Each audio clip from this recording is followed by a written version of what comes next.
Humans are destined for the stars. Every year there are new advancements in technology. More investors are willing to foot the bill for projects that bring us closer to traveling deeper and longer into space. Science fiction is rapidly becoming science fact.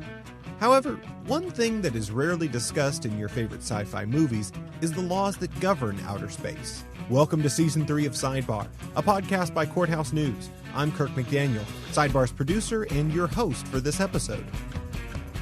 My colleague Amanda Pampuro has ventured out in search of the laws and regulations that guide human activities beyond the atmosphere.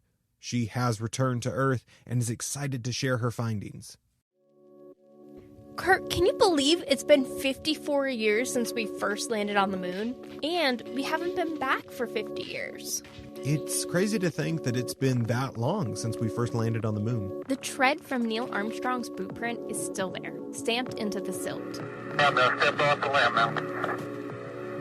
It's one small step for man, one giant leap for mankind. The moon doesn't have wind or rain or humans. But if billions of dollars of investment, dozens of political manifestos, and decades of Trekkie dreams come to fruition, that is about to change. There is nothing protecting man's interstellar impression. No brass plaque, no velvet rope, no laws. I'm a child of Star Trek. I've always loved space, and I'm one of those children who didn't feel like I was doing well in math, and so, crossed astronaut off my list at a very young age. This is Michelle Hanlon. And I'm the co-director at the Center for Air and Space Law at the University of Mississippi. My sons are both engineers and both very interested in space, and so they sort of got me back into it. So I went back to school at the ripe old age of 50 and got my advanced degree in space law at McGill in Montreal. So when I was there, I was listening to a broadcast, and Jan Werner, who was the head of the European Space Agency at the time, was in China, and he has come up with the idea of this moon village. Like, we need a community on the moon that is international, that captures everybody, which is a great idea. In the Moon Village, we would like to combine the capabilities of different spacefaring nations, be it robotic or being human, to look also for different activities, be it pure science, be it also business, even tourism or mining or whatever, to put them together on the same place. And this is the idea of the Moon Village. But so he was selling it to China. And he said at the reporter's session, China, we have to go back to the moon together, if only to take down those American flags. Of course, he was joking, but I was like, wait a minute, you can't do that. And I looked up, thought about the laws, and this is one of the huge major gaps in international space law, is that, you can do that. There's nothing protecting heritage in outer space the way we protect it on Earth through UNESCO and the World Heritage Convention. It started really, honestly, with a little bit of a patriotic, just like, wait a minute, we did that. That's an American thing. We need to protect that history.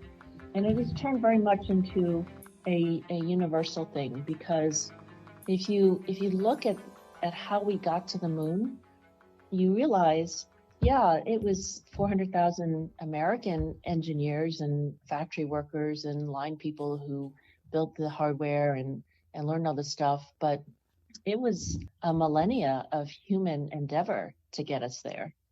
And if you look at the records, you'll see that even the NASA engineers used formulas, from Copernicus to measure stuff.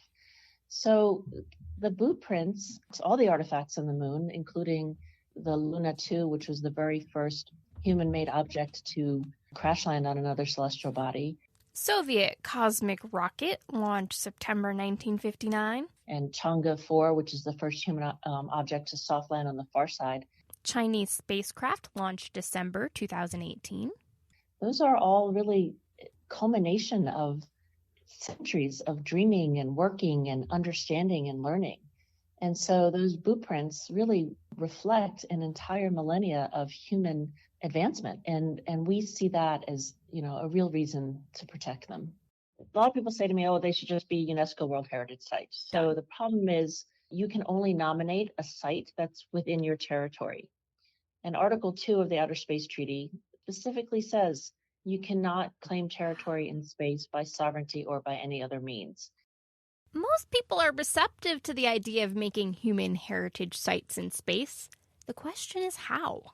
I'm told one issue the United Nations is considering taking up is human heritage sites, like Neil Armstrong's footprints on the moon. So what are your thoughts on whether that should be protected? How should it be protected? People are, in general, very favorable of such ideas. My name is Kojiro Fuji, a partner of Japanese law firm Nishimura and Asahi. But some people have concern that if each countries or companies or individuals are claiming their own cultural heritage, commercial activities could be compromised in a great degree. So in my view, preservation of cultural heritage is a very important theme, and we should pursue that. But at the same time, we need some sort of objective criteria to keep the scope of cultural heritage in a reasonable scope. Making space a sanctuary is not a purpose. Are there any cultural heritage sites that have importance to you or to Japan? As early as next spring, I think the company I mentioned, iSpace, joined a project with SpaceX. I think their landers, moon landers, are already launched by SpaceX rockets, and now they are approaching to this space lander is approaching to the moon, and the next spring, if the operation ends in a successful manner, the first commercial vehicles are going to land on the moon. So then Japan may think this is a kind of important achievement, and the praise of the lander and maybe the lander itself should be the cultural heritage. But this is just my personal view.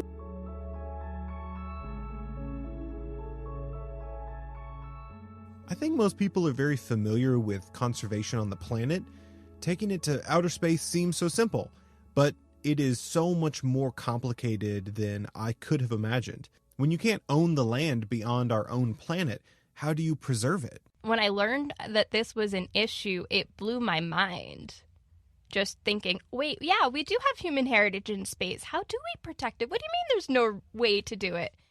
I think over the years, a couple of Texas senators have tried to protect the Apollo site through Congress, and they can't.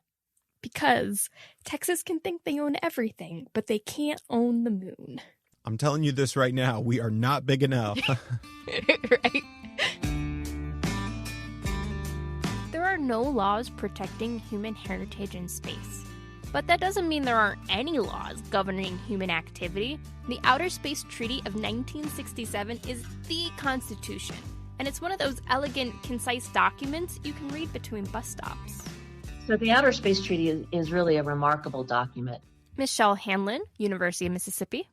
And it was hammered out during the Cold War, which was continuously flashing hot. And yet these white men all realized that they didn't want to have war in space, that it would be truly, really horribly destructive. And so that's why it's remarkable. And they did everything they could to reach an agreement, and they formed a baseline. There are an incredible amount of inconsistencies and gaps, but we have a couple fundamental points that I think are so important. First one is Article 1, space is the province of all humankind, free for exploration and use by all, period. I mean, that's an incredible statement. Everybody can use space, so long as, and there's very few restrictions, so long as you don't put weapons of mass destruction or nuclear weapons in space, and so long as you have due regard for each other. The treaty was signed 6 years after the US and Russia each sent up their first astronauts. But that's 2 years before Neil Armstrong walked on the moon, and a full decade before Carl Sagan's golden record launched out into the universe on Voyager. Like many things built in the 1960s, the treaty could use some updates. Not just how do you protect human heritage, but if you can't own celestial bodies, how do you lay claim to the resources you want to extract? And who is responsible for space junk?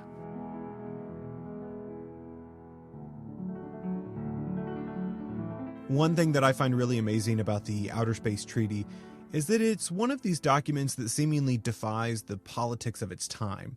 And it feels so forward-thinking about the future and what's right and what's just. And I think most people would agree that war in outer space is not a good idea. But like any document, it seems like it's got areas for work. You can even think about like the United States Constitution and how they wanted to create laws that would last into the future. And all of these problems that have arisen in the last 300 years that they couldn't have anticipated, and how people try to still interpret them through the Constitution. And it seems like that's how the Outer Space Treaty is also being used. In the 1960s, they couldn't imagine thousands of satellites or inactive satellites in space. This is the recycling era. Trash in space is incomprehensible.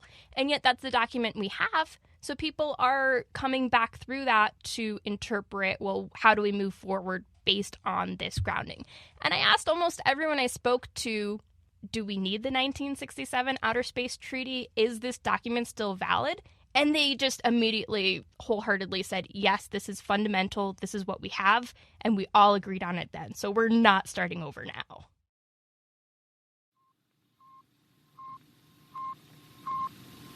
The Soviet Union launched the first satellite, Sputnik, into space on October 4th, 1957.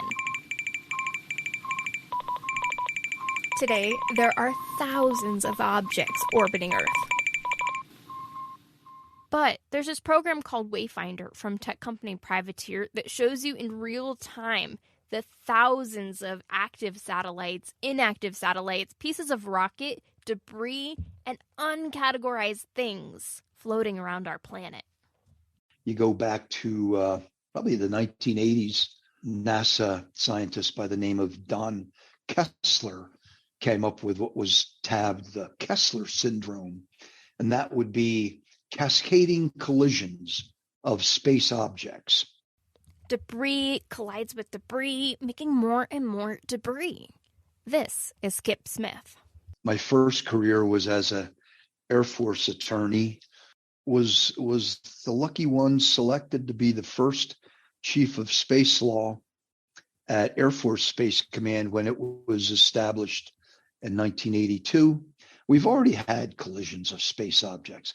Space is a big place, but when you put lots and lots of satellites up there, it can get congested.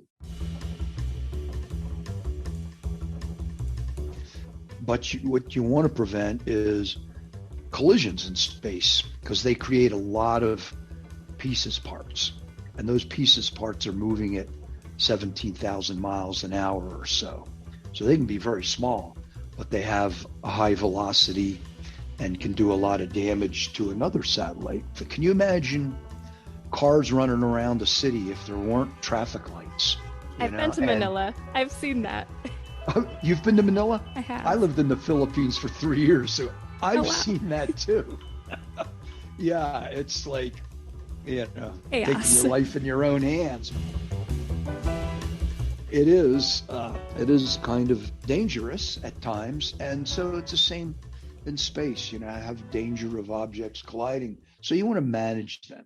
Under Article 6 of the Outer Space Treaty, nations have responsibility to authorize the space activities of their entities and to continue to supervise those entities. And so we do that generally, but there's not many rules applicable once you're in space. Very few, if any, rules of the road.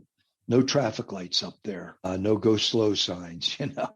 People use the example of early aviation days when it was like barnstorming and stuff. It was not much regulation back then. You could, jump in an airplane and see if you could take it off, and then hope you could land it.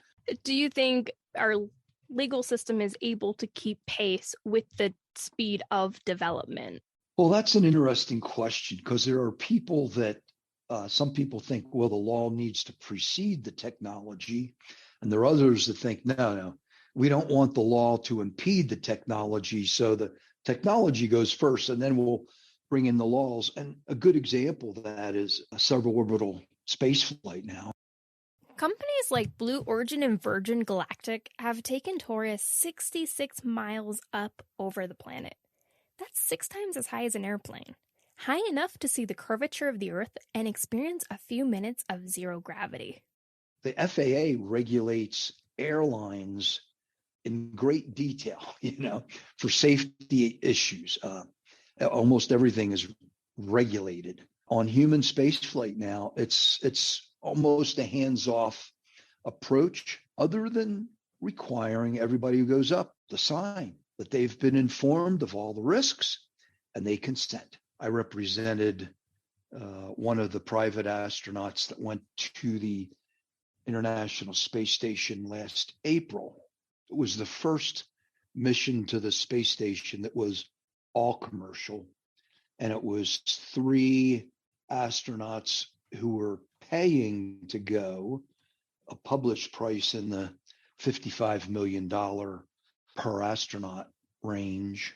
The mission was put together by Axiom Space out of Houston, which had a contract with SpaceX to launch the astronauts and to bring them back, and had a contract with NASA to host them on the International Space Station.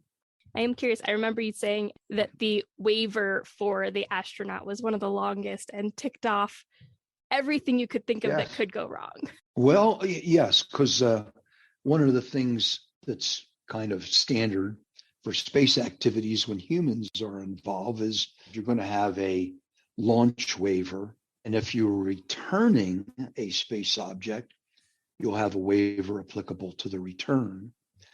If you have humans on board, you're going to have an informed consent from the folks that are going up. They have to be told all the dangers all the bad stuff that theoretically could happen.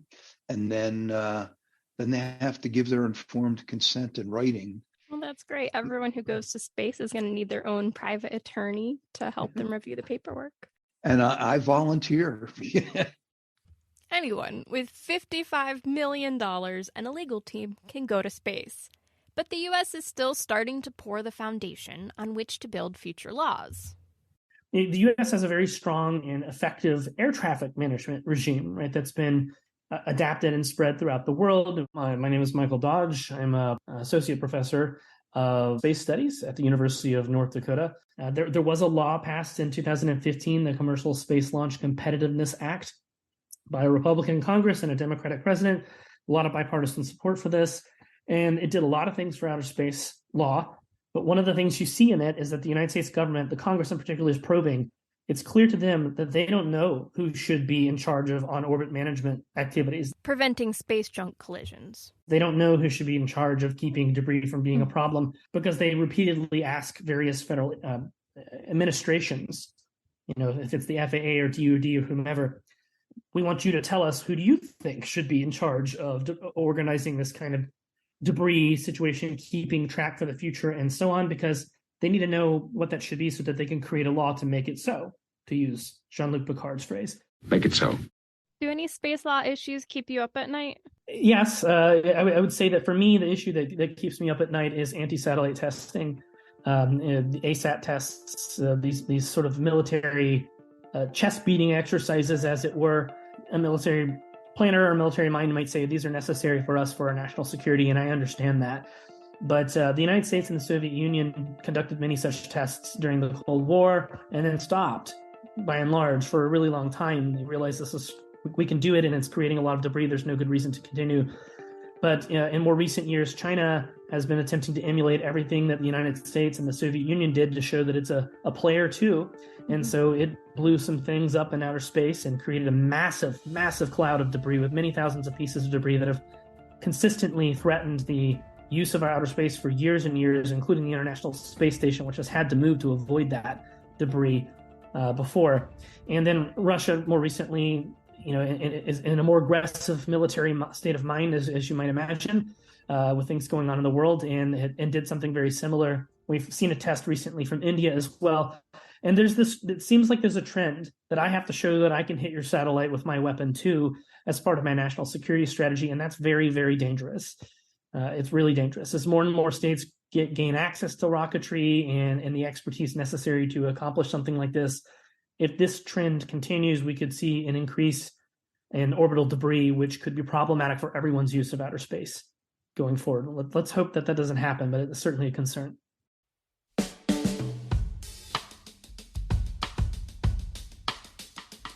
So you're telling me that there is a huge amount of space junk flying around above our heads faster than a bullet? The euphemism they like to use is orbital debris, but space junk is so much more evocative and makes you realize that, yes, there are tens of thousands of pieces of metal flying around our planet. There is nothing really stopping them other than physics from crashing into Earth. And I know our editor is terrified of something the size of a bus crashing down in the middle of a city street. So who's going to space right now? I mean, who's passing beyond our atmosphere and beyond our, collective orbital debris and headed out into the great beyond? A lot of corporations are driving our return to space. From the U.S., we have notably SpaceX and United Launch Alliance sending up a lot of rockets. But really, every nation capable of going to space has an industry of tech startups trying to get up there to mine asteroids and explore tourism. It sounds like from this next segment, whether you like it or not, corporations' presence in space is here to stay? I started researching this episode wondering whether humans could make a fresh start in space without bringing our garbage with us. Then I learned very quickly that's all already a real-time present problem. Militaries rely on satellites to fight war, and we already have tens of thousands of pieces of trash just floating around. I still have to believe, and a lot of the people working in this industry believe, that it's not too late for space, that we're adapting as best we can, starting with our laws. Here's Kojiro Fuji.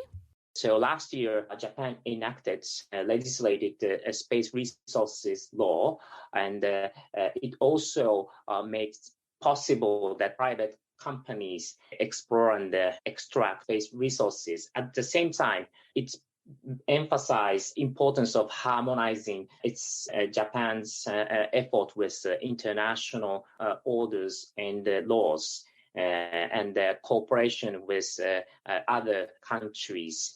In order to achieve that, Japan is building the capability of authority to review and approve the planned space mining activities. Second interesting trend is plurilateral or multilateral efforts to building also the principles of space and natural resources exploration. And part of the Artemis Accord, which the United States and Japan and Canada, UK, Italy, Australia, Luxembourg, and UAE, those 8 countries agreed to the basic principles of space resources exploration. The Artemis Accords were signed on October 13th, 2020, with a promise from NASA to return to the moon. There are 2 reasons that date is significant. One, we were in the middle of a global pandemic, so it's a signal to the rest of the world that we can do this together. The second reason is that 6 months earlier, then President Trump signed an executive order, in part declaring the United States does not view space as a global commons. So on the one hand, you have the Artemis Accords offering to lead the world back to the moon, and on the other, you have Trump saying, America first. Even though it's not a law, and it's not a UN treaty, Artemis starts to fill in the blanks left by the Outer Space Treaty, calling for international standards on equipment, registering space objects, protecting historic sites, and making a legal framework for resource extraction. Is there continued debate about whether mining is even permissible under the Outer Space Treaty? There is continued debate. I'm Avishai Melamed. I am a graduate fellow in Cornell University's Tech Policy Institute, where we study technology and its role in domestic and international politics.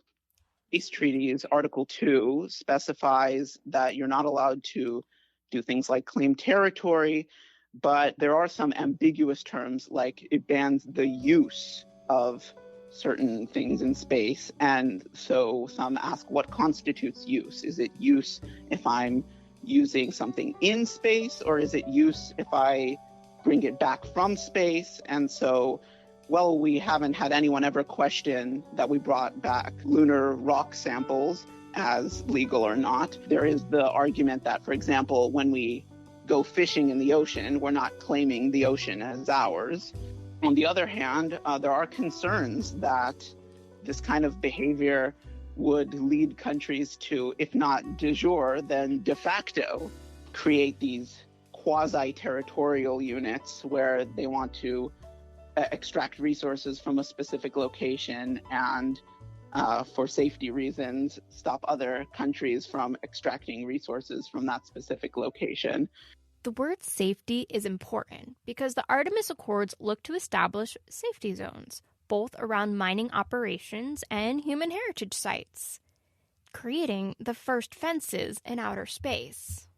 Do you think the Artemis Accords provide a good framework for the world to move forward into space?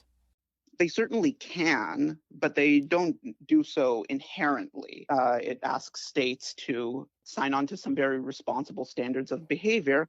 On the other hand, the Artemis Accords also ask states to support an interpretation of space law that some consider a bit risky. It provides an interpretation of the Outer Space Treaty, supports the extraction of resources from space, and as you might guess, that serves resource extractors and benefits for sort of competitive behavior, not necessarily the broader international community.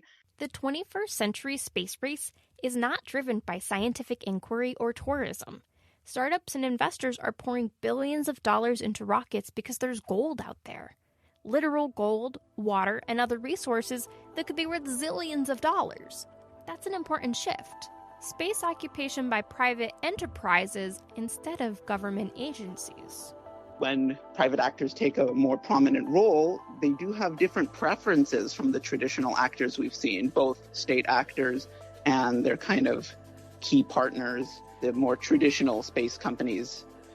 These new actors are very profit-driven rather than looking in kind of the broad national interest sometimes.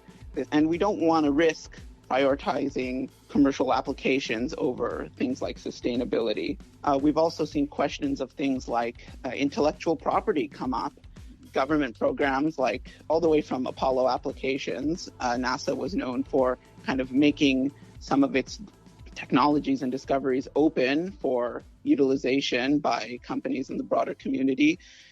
And we don't necessarily expect the same if companies take a broader role, because, intellectual property rights may lead them to try and preserve some of their own specific advantage, and that can restrict the growth of very useful space activities. Shifting from government-led programs to market-driven space is creating a lot of growth and a lot of opportunities. It's actually one of my favorite topics to talk about. I'm Kelly Kiedis-Ogborn. I'm Vice President of Space Commerce and Entrepreneurship at Space Foundation. The space race started in 1957 with the launch of Sputnik. And at the time, the United States and the USSR were really competing for dominance. So space at that time was really a proxy of national posturing. And what was interesting about it is that technological maturation and exploration was just a byproduct of that. Now, as you mentioned, like the budgets and the interest in space, it's not just anchored in posturing, because advancement and technological maturation has really evolved past that. And so gradually you had commercial interest, commercial investment, agile young companies coming in that weren't necessarily anchored in nationalistic space programs, but saw adjacent problems that they wanted to fix. And we're at a place now where commercial spending is at least fully double what government spending is. I think last year there was about $10 billion of private investment put into private space companies. I always say that we're bookended in this Apollo era, and then we're moving into this era of Artemis. And what's interesting about the era of Artemis is that it has to be both collaborative and competitive in order to succeed, because you're now seeing, global governments and commercial companies working hand in hand to achieve this collective wish, it's going to require people bigger than the United States, bigger than commercial companies. And so it requires a different framework, a different way of thinking, and really a different posturing for people wanting to engage in space. Starting with space mining? Well, and space mining is one of those areas that is a really good example about this, looking at the future space economy, because it's one of those that really drives the interest and investment because of the potential output. However, it is still very altruistically driven because pragmatically, we're not close to being able to mine an asteroid and bring things back to Earth, but people are working on the problem. You think about beyond launch, in order to have space tourism, you need everything from seamstresses to create, spacesuits to keep everyday citizens safe, robotic orbital assembly, hospitality, real estate. I mean, you really start to peel back the onion and get this creative approach to what space brings to the future. Totally. Down to the lawyers who have to draft the waiver agreement. 1,000%. I always tell people that it really takes a village. So when you think about space, your mind always goes to, rockets and satellites and all these interesting things. But if you took a broader snapshot, you would see everyone supporting it. Everything from, like you said, like the lawyers, but even like food services or fleet management, right?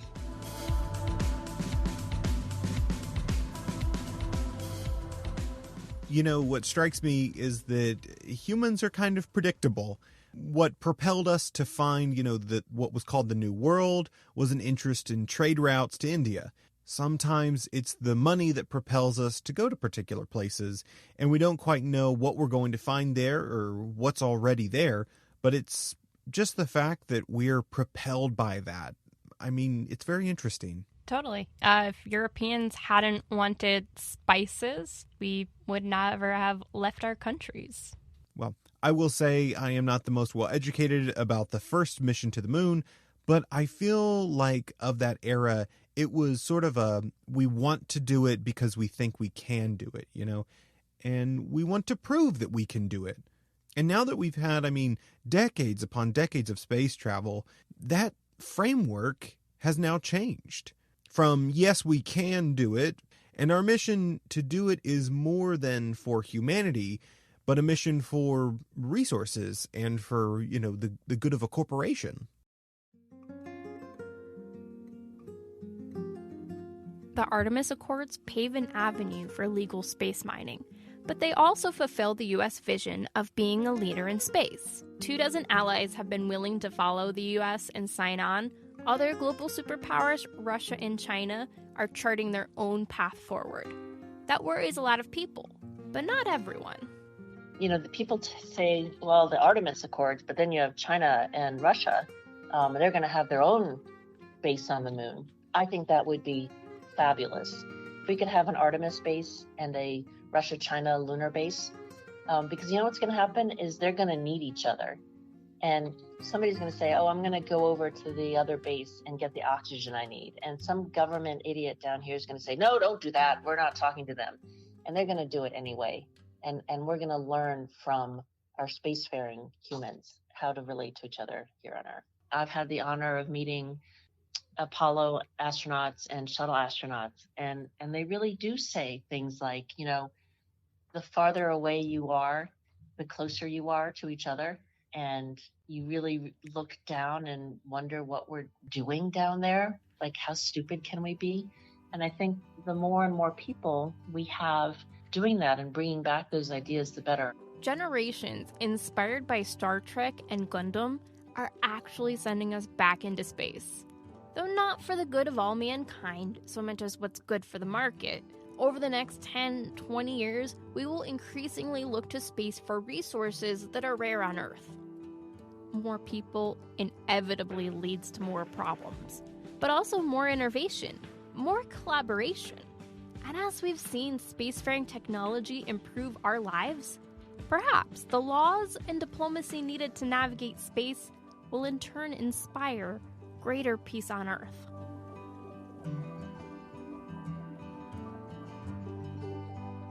And I really have to ask, are you named after the great Captain Kirk? Unfortunately, I am not, but the irony does not escape me that we are sitting here talking about space, and I just so happen to be named Kirk. And if I have to be a little bit more truthful, I'm a bit more of a Jean-Luc Picard kind of guy, you know? Kirk is a little bit too brash. I like Picard's more level-headed approach to things. And he also likes Earl Grey tea, and so do I. Least we appear biased. Let me throw out that Captain Janeway brought me into deep space.